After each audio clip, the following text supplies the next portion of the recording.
Zinger. Clap it up.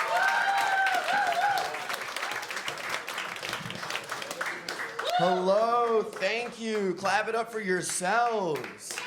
For our host, Cody. It's so good to hear you guys laughing. This is awesome because it's such a divided time to come together and laugh, have a good time. I mean, did we have fun like normal this 4th of July? Because I hope you did, because it might be the last 4th of July. But I gotta say, it felt a little fourthed. But it's not even my favorite summer holiday. I tell you, my favorite summer holiday is Juneteenth. Ever since I found out about it 6 years ago with the rest of you. I love Juneteenth. I always do the same thing. I put on, some civil rights documentaries, some Denzel.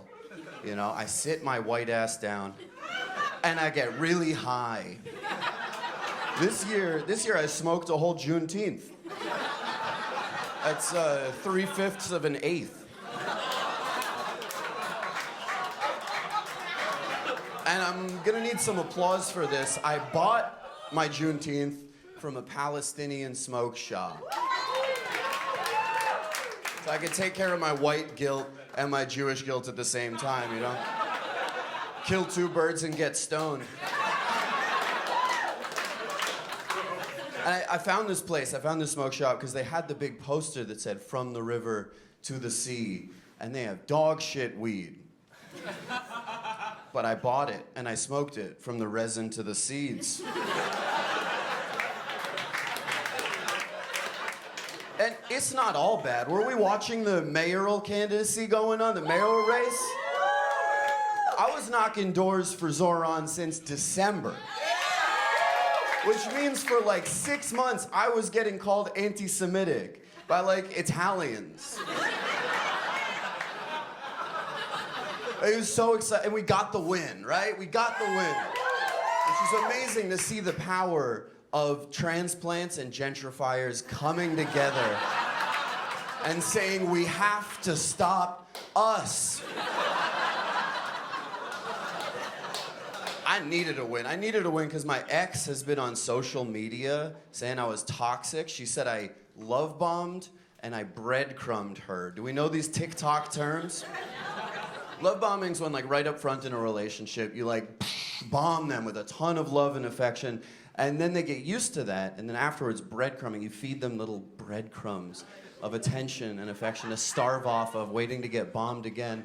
I think it's not fair, because she knew when she met me that I was Israeli.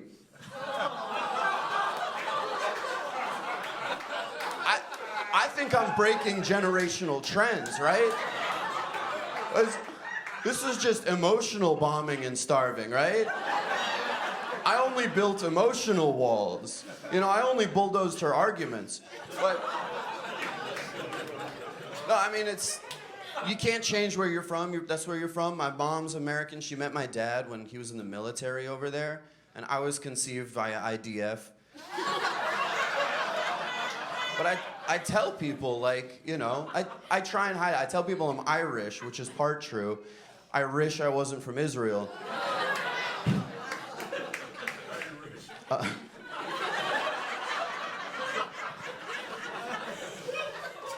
But I'm in New York because my parents and I disagreed over politics. They kicked me out because they disagreed over politics, and I was 28.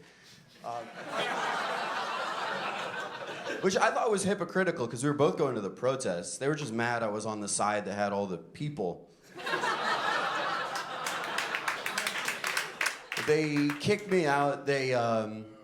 I moved to New York. I got back on my feet. My aunt got me a job teaching Hebrew school. I love my anti-Semite. And it feels so good, for my Jewish identity to have a job as someone's nephew. But I do love my parents. I can't blame them. They kicked me out of my childhood home, but that's what Israelis do, right? So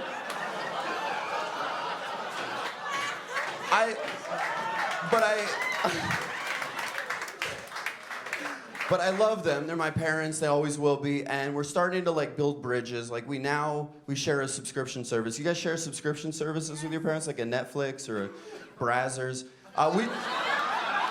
We share a New York Times account because I love the crossword and my dad likes the Wordle and my mom likes the lies.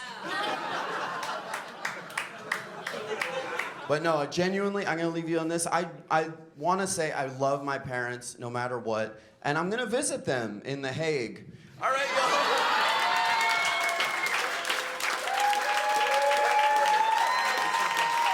Thanks so much. Give it up for your host.